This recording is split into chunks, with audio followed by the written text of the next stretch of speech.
अस्सलाम वालेकुम dear students, welcome to Shamaila's math zone. उम्मीद करती हूँ कि आप सब खैरियत से होंगे। डियर स्टूडेंट्स, जैसा कि आप जानते हैं कि पिछले वीडियो लेक्चर में हमने एक्सरसाइज 1.3 के क्वेश्चन नंबर 5 और 6 को सॉल्व किया था। आज की जो हमारी वीडियो है उसमें हम क्वेश्चन नंबर 7, 8 और 9 को सॉल्व करेंगे। ये हमारे पास एक्सरसाइज 1.3 के लास्ट 3 क्वेश्चन हैं। चलिए यहाँ स्टार्ट करते हैं हम आज की वीडियो। क्वेश्चन नंबर 7 है हमारे पास, Mirha bought a toy of Rs 1500। Mirha ने एक खिलौना खरीदा जिसकी जो है प्राइस है वो हमारे पास क्या है 1500 है, ठीक है। एंड सोल्ड फॉर रेस 1520, मतलब उसने एक खिलौना खरीदा है पहले, फिर उसको सोल्ड कर दिया, मतलब सेल आउट कर दिया। कितने का सेल आउट किया है 1520 का। What was her profit percentage, हमने प्रॉफिट की परसेंटेज फाइंड करनी है, ठीक है। प्रॉफिट तो हमें यहाँ देखने से क्वेश्चन में पता चल रहा है ना कि 1500 का लिया, 1520 का उसने सेल कर दिया। तो हमारे पास जब हम किसी भी चीज़ का प्रॉफिट निकालते हैं ना, तो हम जो है उसकी जो सेलिंग प्राइस होती है ना, जिससे जितनी प्राइस पे हमने जो वो चीज़ सेल की हुई होती है, तो उस प्राइस में से हम अपनी बाइंग प्राइस को माइनस कर दें। मतलब जितने की चीज़ हमने खरीदी थी और जितने की सेल की है उस अमाउंट में से हमने माइनस करना होता है जितने की हमने खरीदी थी। मीन्स यहाँ पे इसने एक खिलौना खरीदा है ना, तो पहले हम इसकी सेलिंग प्राइस लिखेंगे कि उसने सेल कितने का किया, 1520 का सेल किया और लिया कितने का था, 1500 का लिया था।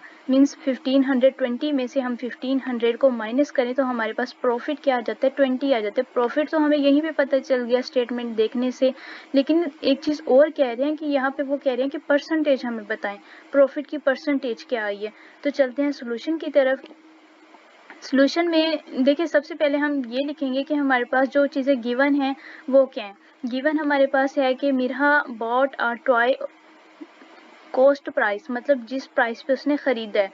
तो यहाँ पे हमारे पास, आप यहाँ पे ये भी लिख सकते हो मिरहा बॉट अ टॉय, ठीक है, या आप फिर ये लिखते हैं कॉस्ट प्राइस CP। इसको मैंने सिंपल फॉर्म में, शॉर्ट फॉर्म में लिखा है CP। कॉस्ट प्राइस हमारे पास उसकी क्या है 1500 है। सेलिंग प्राइस जो है वो हमारे पास इसकी क्या है 1520 है। अब इसका हम प्रॉफिट निकाल लेते हैं। तो प्रॉफिट मैंने आपको ऊपर बताया था कि किस तरह से निकालते हैं, सेलिंग प्राइस में से कॉस्ट प्राइस को माइनस कर देंगे। तो सेलिंग प्राइस हमारे पास क्या थी, जिस प्राइस पे उसने सेल किया आगे, तो वो हमारे पास 1520 थी। उसमें से हमने 1500 को माइनस किया तो हमारे पास प्रॉफिट आ गया है, वो हमारे पास क्या आया है 20 आ गया, ठीक है। अब देखिए प्रॉफिट परसेंटेज निकालने, तो परसेंटेज निकालने का फार्मूला हमारे पास होता है profit over cost price multiply 100%, ठीक है। ये हमारे पास फार्मूला होता है प्रॉफिट परसेंटेज फाइंड करने का। जो हमें प्रॉफिट हुआ है वो कॉस्ट प्राइस जिस पे हमने उस चीज़ को ख़रीदा है वो, और मल्टीप्लाई 100%, ठीक है। तो इसमें सिंपल, इस फार्मूले में हमने क्या करना है, वैल्यूज पुट कर देनी है। प्रॉफिट हमारे पास क्या आया है 20 आया है, कॉस्ट प्राइस उसकी क्या थी 1500 और मल्टीप्लाई 100%। फिर इसको सिंप्लीफाई करना है। यहाँ पे देखिए, यहाँ पे लिखा हुआ है 15 मल्टीप्लाई 100, तो ये हमारे पास क्या आएगा 1500 आएगा, और इधर आ गया मल्टीप्लाई 100%। अब ये वाला जो 100 है, ये 100 और ये 100 दोनों आपस में क्या हो गए, कैंसिल आउट हो गई। यहाँ पे हमारे पास क्या बचेगा 20 ओवर 15। 20 को 15 पे डिवाइड करेंगे तो 1.33 आ जाएगा, और साथ में ये वाला जो परसेंटेज का साइन है ये आ गया। तो हमारे पास जो प्रॉफिट की परसेंटेज है वो क्या है 1.33%, ये इसकी परसेंटेज आ गई है। आई होप आपको समझ आई होगी। मैं स्टेटमेंट एक बार दोबारा बता देती हूँ कि गिवन क्या है और फाइंड क्या करने। मिरहा ने एक खिलौना खरीदा है जिसकी जो है कॉस्ट प्राइस 1500 है। उसने वही खिलौना आगे सेल कर दिया 20 रुपीज़ के प्रॉफिट के साथ। 1500 का उसने ख़रीदा था, 1520 का आगे सेल कर दिया। फिर हमने क्वेश्चन को कैसे सॉल्व करना है, हमने सबसे पहले इसका प्रॉफिट निकालना है। प्रॉफिट कैसे निकालेंगे, जो चीज़ को जिस चीज़ की कॉस्ट प्राइस हो, जैसे हमारे पास इधर 1500 है ना, 1500 उसकी कॉस्ट प्राइस है, तो कॉस्ट प्राइस में से हमने सेलिंग प्राइस में से हमने कॉस्ट प्राइस को माइनस कर देना है, तो हमारे पास ये प्रॉफिट आ जाएगा। प्रॉफिट आने के बाद फिर हम प्रॉफिट परसेंटेज का फार्मूला लगाएंगे, जो कि हमारे पास होता है profit over cost price multiply 100% होता है, ठीक है। तो profit over cost price multiply 100%। तो इसको सिंप्लीफाई करेंगे, सिंपल इसके अंदर वैल्यूज पुट करके। प्रॉफिट हमारे पास 20 आया था, कॉस्ट प्राइस 15 थी, और साथ मल्टीप्लाई 100%। फिर नेक्स्ट स्टेप में क्या किया, 1500 था ना, तो 15 मल्टीप्लाई 100 लिख दिया क्वेश्चन को सिंप्लीफाई करने के लिए। तो 100 के साथ 100 कैंसिल हो गया, बाकी हमारे पास बचा है 20/15 मल्टीप्लाई ये परसेंटेज। तो इन दोनों को जब डिवाइड करेंगे, डिवाइड करने के बाद जो आंसर आएगा उसके साथ हम परसेंटेज लगा देंगे। अब देखिए चलते हैं नेक्स्ट क्वेश्चन की तरफ। Question number 8। क्वेश्चन नंबर 8 में क्या कहा जा रहा है, the annual income of Tayyab is Rs 9,60,000। जो तैयब की सालाना आमदनी है, मतलब पूरे साल में जो वो कमाता है वो 9,60,000 है। While the exempted amount is Rs 1,30,000। मतलब जो हुकूमत है, गवर्नमेंट ने उसे एग्जेम्पशन दी है कि गवर्नमेंट जो है ना 1,30,000 के अमाउंट पे उसको टैक्स चार्ज नहीं करेगी, लेकिन 1,30,000 के अलावा जो अमाउंट बचती है ना उस पे हुकूमत उसको टैक्स लेगी उसका। ठीक है, उस अमाउंट पे हुकूमत टैक्स लेगी। कितना टैक्स लेगी, उस टैक्स का रेट क्या होगा, वो होगा हमारे पास 0.75%। आई होप आपको स्टेटमेंट समझ आई होगी। मैं दोबारा से एक बार रिपीट कर देती हूँ कि स्टेटमेंट में क्या कहा जा रहा है। स्टेटमेंट में बता रहे हैं कि तैयब जो है ना उसकी सालाना आमदनी 9,60,000 है। ठीक है, 9,60,000 है।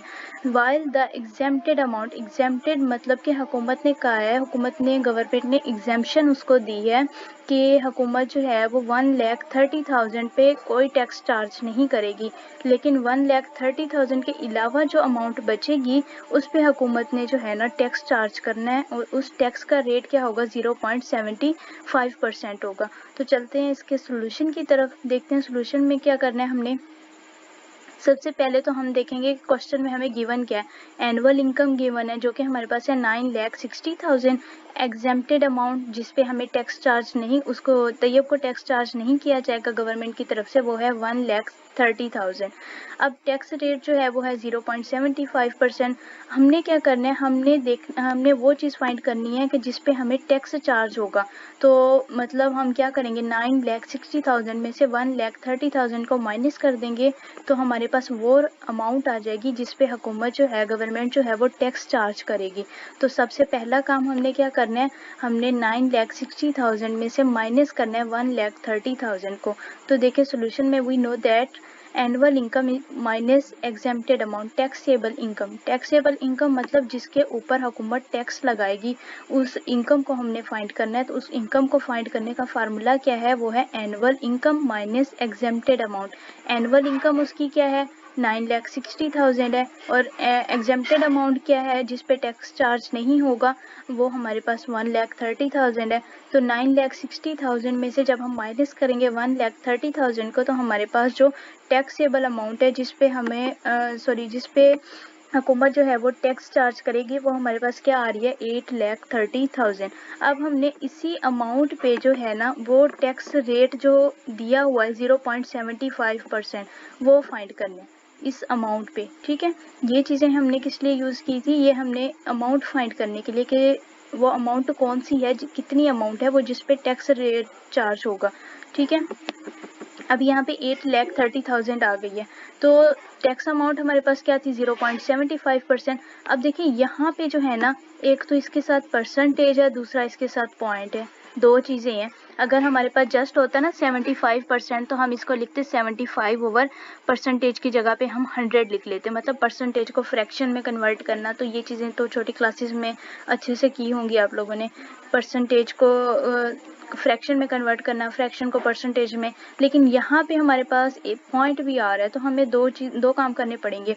पहले तो हम परसेंटेज ख़त्म कर लेते हैं, परसेंटेज को फ्रैक्शन में लिखते हैं। ठीक है, डेसिमल में दिया हुआ, इसको हमने फ्रैक्शन में लिखना है। तो 0.75% की जगह हम क्या लगा लेंगे, 100 लगा लेंगे। ठीक है, तो ये परसेंटेज ख़त्म हो गई। यहाँ पे हमारे पास क्या आ गया, 100 आ गया, मल्टीप्लाई 8,30,000।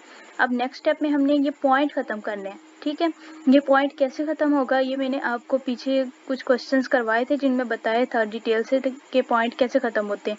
तो 0.75 है, तो यहाँ पे पॉइंट की जगह पे हम 1 लगा लेंगे। ठीक है, पॉइंट के बाद जितनी भी वैल्यूज़ होंगी, ठीक है, उनको लिख लेना। पॉइंट के बाद हमारे पास दो वैल्यूज थी 75, इनको लिख लिया। फिर ओवर पॉइंट की जगह पे 1 लगाना है। पॉइंट के बाद देखने कितनी वैल्यूज हैं, दो वैल्यूज हैं, तो यहाँ पे 2 0 लगा लेने। ठीक है, तो ये हमारे पास पॉइंट खत्म हो गया। हमारे पास पॉइंट खत्म करने के बाद जो वैल्यू आई है ओवर में वो हमारे पास क्या आई है, 100 आई है। तो यहाँ पे 2 बार 100 लिखा हुआ, तो एक 100 हमारे पास परसेंटेज वाला है और जो दूसरा 100 है वो हमारे पास पॉइंट खत्म करने वाला है। ठीक है, और यहाँ पे ये वाली वैल्यू वैसी आ जाएगी 8,30,000, सेम एज इट इज आ जाएगी।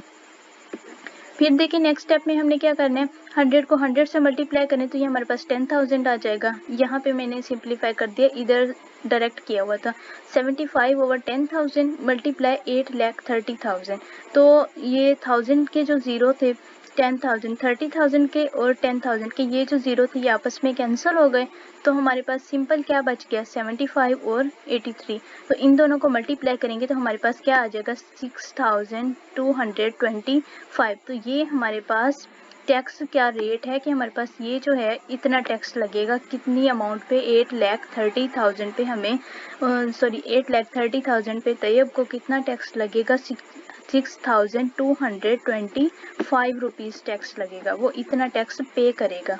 ठीक है, अब चलते हैं क्वेश्चन नंबर 9 की तरफ, जो कि हमारे पास लास्ट क्वेश्चन है इस एक्सरसाइज का और इस चैप्टर का।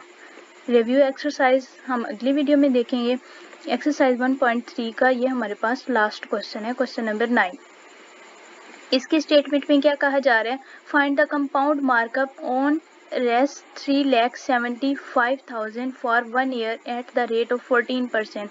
कंपाउंड मार्कअप क्या होता है, कंपाउंड मार्कअप होता है कि अगर कोई शख्स जो है वो गवर्नमेंट से जो है वो लोन लेता है तो उसको जो है वो पे करना पड़ता है, ट्रस्ट पे करना पड़ता है, मीन सूद जो बैंक कर्जा देते हैं ना। तो इधर जो हमें क्वेश्चन में गिवन है, ज़्यादा डिटेल में हम नहीं जाते, क्वेश्चन में कह रहे हैं कि लोन लिया है 3,75,000 एक साल के लिए, और उस पर जो उन्होंने बैंक वालों ने ट्रस्ट काउंट किया है, जो कंपाउंड मार्कअप मीन्स जो सूद, अगर सिंपल अल्फाज में हम कहें तो सूद है, ट्रस्ट है, वो उन्होंने कितना काउंट किया है, वो 14% है। अब हमने ये देखना है कि वो कितनी अमाउंट बनती है, 14% पे कितनी अमाउंट एक्स्ट्रा बनती है। 3,75,000 तो उसने अमाउंट ली है, ठीक है। अब वो जो सूद पे करेगा, जो ट्रस्ट पे करेगा, जिसने लोन लिया है, वो 14% उसका रेट है, उसमें हमें अमाउंट नहीं बताई गई कि कितनी अमाउंट है, तो हमने वो अमाउंट फाइंड करनी है। चलते हैं इसके सोल्यूशन की तरफ। देखिए सोल्यूशन में हमने सबसे पहले लिखना है गिवन डेटा जो हमें दिया गया है, उसमें बता रहे हैं कि जो प्रिंसिपल अमाउंट है वो है 3,75,000। जो अमाउंट उस शख्स ने जो है वो लोन के तौर पे ली है वो है 3,75,000। ये वो अमाउंट है जिसके साथ हमने अभी जो है वो कंपाउंड मार्कअप काउंट नहीं किया, ये जस्ट हमारे पास अमाउंट है वो है 3,75,000। टाइम कितना है, 1 ईयर का, और रेट हमारे पास क्या है, वो है 14%। We know that compound markup find करने के लिए एक फार्मूला यूज़ किया गया है, वो है हमारे पास principal amount multiply time multiply rate. ये हमारे पास फार्मूला है, principal amount time multiply rate. तो प्रिंसिपल अमाउंट हमारे पास क्या थी, 3,75,000 थी। टाइम कितना था, 1 ईयर, मीन्स यहाँ पे हमने 1 लिखना है और साथ लिखना है 14%। अब देखिए यहाँ पे हमारे पास फिर परसेंटेज में आ गया, तो परसेंटेज से फ्रैक्शन की तरफ जाने का तरीका मैंने आपको पहले भी बताया था कि अगर हमारे पास 14% है ना, इसको हमने फ्रैक्शन में कन्वर्ट करना हो तो हम 14/100 लिख देंगे। ठीक है, मतलब परसेंटेज की जगह पे यहाँ पे हमारे पास क्या आ जाएगा, सिंपल 100 आ जाएगा। तो ये हो जाएगा 14/100। अब हमने इनको सिंप्लीफाई करना है। सिंप्लीफाई कैसे करेंगे कि 1 से अगर हम मल्टीप्लाई करें 14/100 को, तो वह हमारे पास वही सेम एज इट इज़ आ जाएगा 14/100। अब नेक्स्ट स्टेप में क्या किया, इसके जो 2 जीरो हैं इस 2 जीरो के साथ कैंसिल हो गए, ये वाले दोनों जीरो इसके साथ कैंसिल हो गए। तो मीन्स यहाँ पे ये 100 भी ख़त्म हो गया हमारे पास, ये चीज़ कैंसिल हो गई। 14 को 1 पे डिवाइड करें 14 आ जाता है।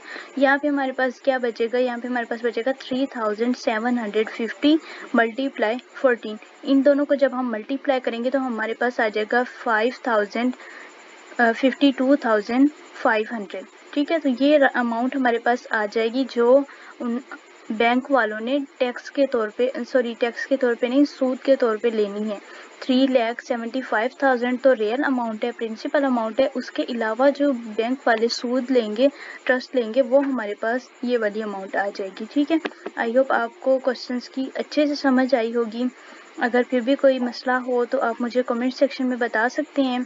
ये हमारी थी एक्सरसाइज 1.3 जिसका लास्ट क्वेश्चन भी हमने सॉल्व कर लिया है। इंशाल्लाह अगली वीडियो में मैं आपको रिव्यू एक्सरसाइज स्टार्ट करवाऊंगी। मिलते हैं नेक्स्ट वीडियो में, तब तक के लिए अल्लाह हाफिज़। अपना बहुत सारा ख्याल रखिएगा और मुझे दुआओं में याद रखिएगा। और जाते जाते मेरे चैनल को लाइक शेयर करके जाया करें ताकि मेरी हौसला अफजाई हो, मैं आप लोगों के लिए मज़ीद वीडियो बना सकूं।